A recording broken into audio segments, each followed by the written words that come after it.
much, and thank you for inviting me. I have to tell you that I'm one of your greatest supporters on both the kind of innovative approach to the sharing economy and using that in Puerto Rico, but also in the use of e-services, digital services in government. My experience before I came here in Ukraine, we focused on providing these kinds of government e-services for a couple of reasons. One was clearly for fiscal efficiency, to save money. And that was really great, and it helped a great deal during a very difficult time, the same as it can do here.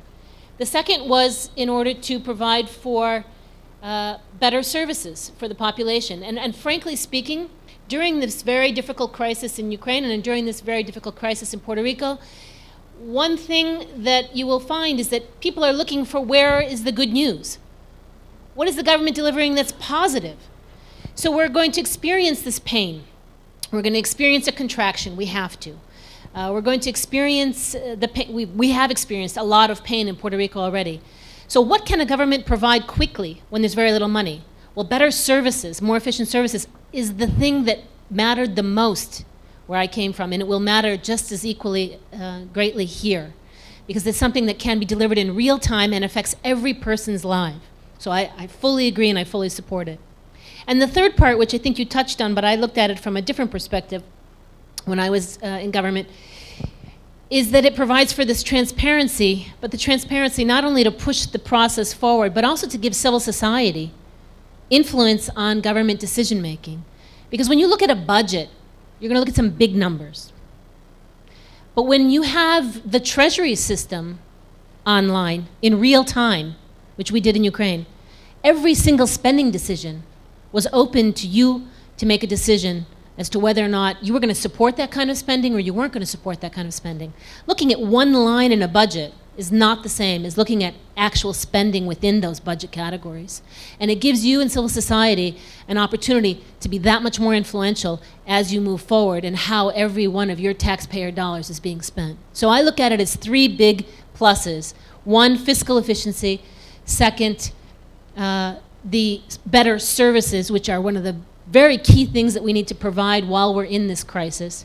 And third, a bigger and better role for civil society to play as you move forward in budgeting and in spending going forward. So I'm a complete supporter. In addition to that, I will tell you that Puerto Rico has many competitive and comparative advantages in this area. And one of them is rule of law. You're competing with many emerging markets where that doesn't exist. If you want to encourage investment into the IT sector, to use the skill sets and to use the competitive advantages that are here, you have a huge selling point. Intellectual property rights are respected here. There isn't any issue here for the IT community in terms of investing and having that kind of risk that they might have somewhere nearby in some of those other places that were on the map. You enjoy something extraordinarily unique and valuable for the IT investor world. And I think that using government e-services also helps you. It shows that you're in a community that actually wants to be part of the 21st century in the IT world. When the government isn't using IT properly, every investor has to ask themselves, well, what kind of an environment is this? And it's part of that infrastructure that you were talking about in the circle when I came in that needs to be in place to give confidence so that the Airbnbs, but also I know you guys are all in part of the new economy, but also the old types of IT would make investments and not be challenged to come here because they don't believe the infrastructure and the environment are welcoming. So from my perspective, I can do nothing but agree. The board's role, to be very clear, is not to develop IT policy. I don't have that luxury, unfortunately. That policy driver is in the government. But what the board's role is to assure fiscal sustainability, so savings are a big part of that, and to assure that we have debt sustainability over time, which means we have to grow the economy. We can do those two things successfully. We can restructure the debt and we can balance the budget. That will not fix Puerto Rico.